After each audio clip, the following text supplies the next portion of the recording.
Welcome back, welcome back. So I found another excellent movie. Now this is not biblical.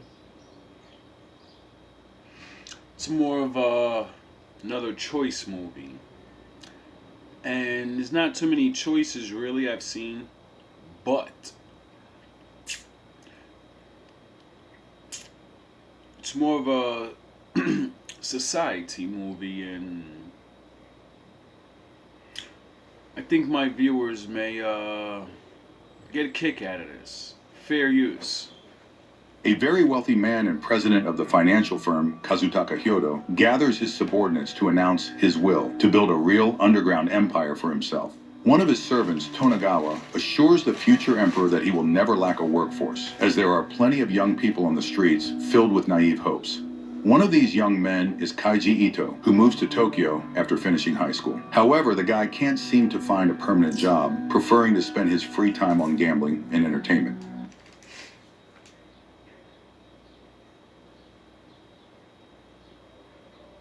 You see the similarities of reality? Despite this, Kaiji desperately wants to get rich, though he works as a cashier in a store. Yeah, it's 90% of everybody. I mean, who doesn't want to be rich, right? Kaiji is angry at everyone but himself, and one day he vents his frustration on expensive cars, which he believes only swindlers can afford.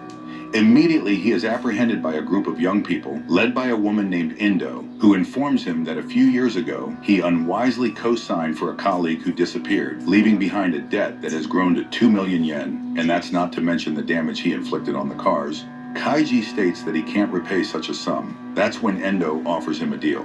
It turns out there is a gambling cruise on a ship called Hope. If he manages to win, the debt will be fully paid off.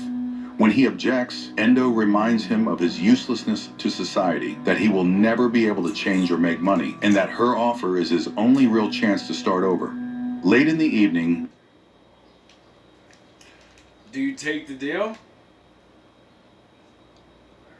'Cause this seems like what is that? Fucking that virtual society, whatever, that real shit that's actually in China and shit. Like you have to do good, and if you go in debt, you get bad like reviews. You're looked at as bad socially.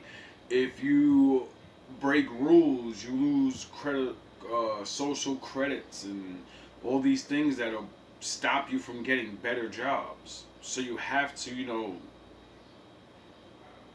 enact the law. You have to be a good citizen to get better things. And if you don't, you go into debt. And if you go into debt, you may never come out. Kaiji boards the ship, where he meets fellow losers who have nothing left to lose. The group is greeted by Tonagawa. If you're still breathing, then you still have something to lose. Your fucking life. Oh yeah, the thing that everybody keeps fighting for and thinks it's supposed to be something so glorious, instead of just saying, I lost, I'm in the loser squad, let me go find out what losers do to have fun. Who explains that to start the game, each participant must buy 3 stars, each costing 1 million yen. You're broke already. This guy's fucking $2 million in debt already. He's got to buy a star that costs $1 million a pop. Are you happy you went on the boat yet? Because I know a lot of you say, listen, I'm already fucked. I'm going on the boat, baby. Naturally, they don't have that kind of money, so the company offers them a loan at 1% per minute. If someone wins, the company will not only... 1% per minute? What the fuck? And you're borrowing $3 million? You're already in debt. I would have asked for the nearest guard, and I would have said, can someone shoot me now, because I know I'm not getting off this boat. So can you make sure you hit me right here in the head so I can go right to sleep? Can you get the guy at the shotgun? I know you got one of them around here. Can you put that thing right to my chin and make sure you blow my whole head off? Because, wait up. How much money are we playing for? We haven't even got to that yet. I mean, maybe they're playing for billions of dollars. So I don't know. But all I know is I'm already in debt. And now I just went on this boat and I'm $3 million in debt. Even more. What the fuck? Fully cover their debt, but will also buy the stars back. The players are given 12 cards depicting rock, paper, scissors. When someone wins a round, they receive a star from their opponent. The goal is to use all 12 cards and keep at least 3 stars. This must all be done within 30 minutes. Well, I would have regretted getting my head blown off and then looking down and seeing I had to play rock, paper, scissors, because I'm kind of good at rock, paper, scissors. I don't know how to explain it, but you kind of can size people up. You really can. And by sizing them up, you know what they're going to throw. First, the crowd becomes anxious, as no one wants to take a loan or participate in this game. Moreover, no one understands what will happen to the losers. But Tonegawa calls them trash, who have no rights. So either they win or... What happens to trash that doesn't have any rights? Their lives are worthless. A signal sounds for the game to start, and the people jump into it. The first loser is forcibly dragged into a dark room by security.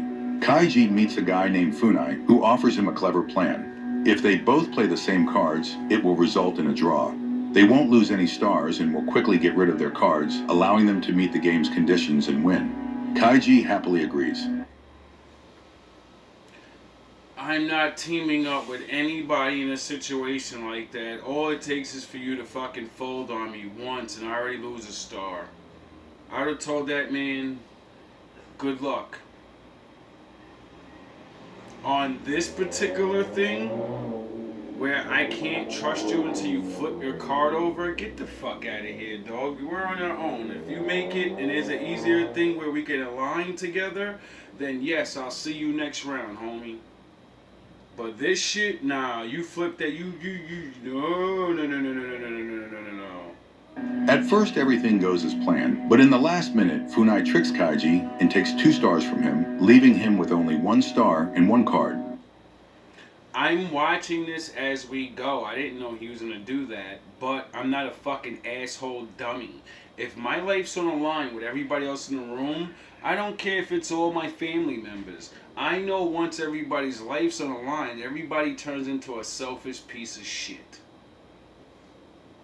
Funai, mocking him, explains how he switched the cards to win and bids the fool goodbye. Kaiji rushes into a fight, but the guards quickly break them apart. The guy looks around. Rushes into a fight? I'm snapping your fucking neck as soon as you turn around. No, you're dead. They didn't say we can't pummel each other. They said our lives are trash. So in that instant, I'm gonna, be like, alright, they're not gonna care if I fuck this guy up. This fucking guy's trash. And realizes that time is running out. And then Funai announces to everyone that Kaiji's last card is scissors, and now everyone knows how to finish him off.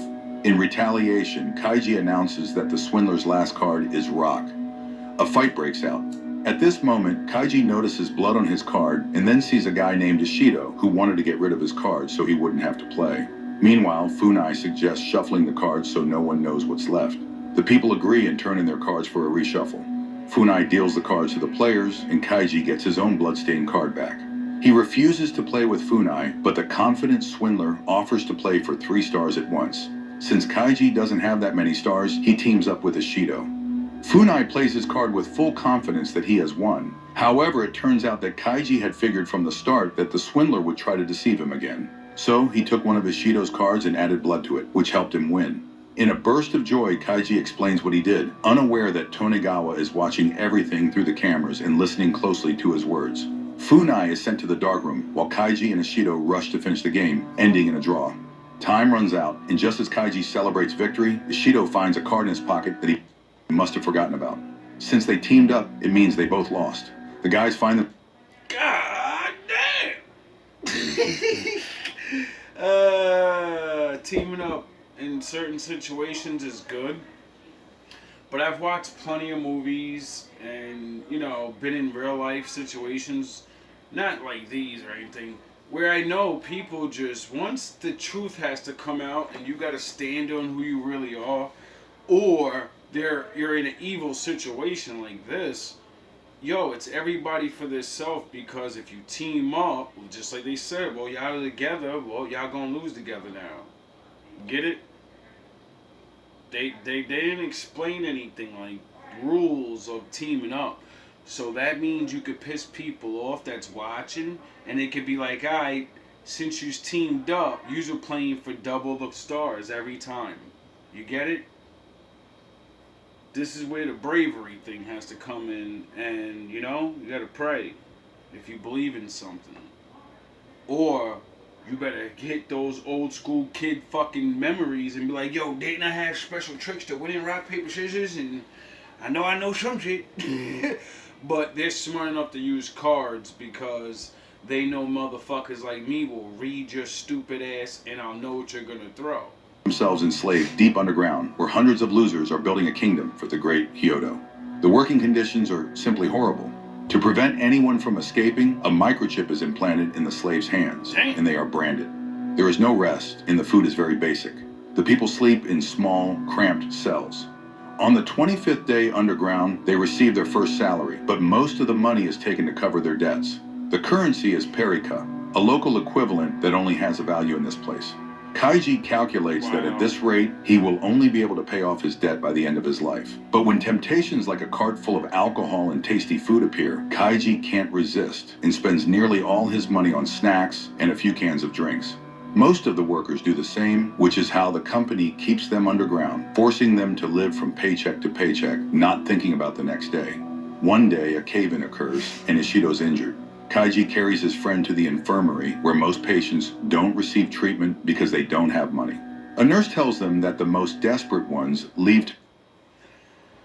Imagine that. If you only just didn't go on the boat and you went back to your regular life as a bum-ass nigga, you could have just been a regular bum-ass nigga working above ground and working for somebody else's dream, living check to check. At least you can go to the hospital and stuff and they pay you enough to eat. It may be unfair wages, I believe, but those benefits, sunlight, water, to participate in a tournament called the Brave Men's Path. Oh, God. It's a very dangerous game where the winner gains freedom, but the loser loses his life. Kaiji realizes that there is no way out of here. He vents his frustrations at the foreman, but then a volunteer named Sahara is brought into the room, ready to go to the Tournament of the Brave. His comrades applaud him, and Kaiji suddenly announces his decision to go to the tournament as well. Then several people from the brigade, including Ishido, decide to go with him. The players arrive on the roof of a skyscraper, where they are greeted by Tonegawa, who explains that each player receives a check for 10 million yen, but they can only cash it in a building across the street, which they must reach by crossing a bridge made of 2 narrow beams. Wow. Players are not allowed to crawl, as the bridge is electrified. Wealthy spectators watch, as the whole event is presented as a reality show where they can place bets.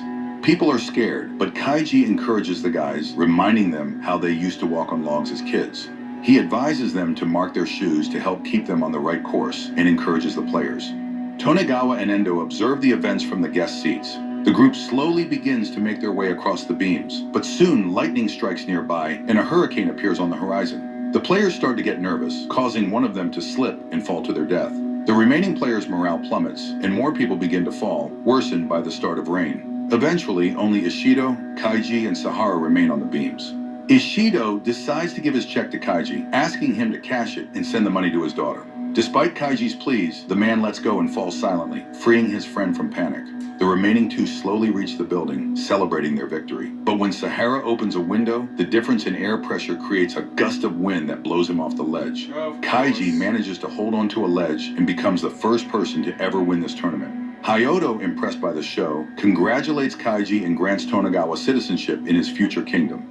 Once Kaiji recovers, he demands that they cash both checks, but it turns out Ishido's check is void because he died, and the 10 million yen Kaiji won will simply be used to pay off his debt. So all that he has left is about 7,000 yen.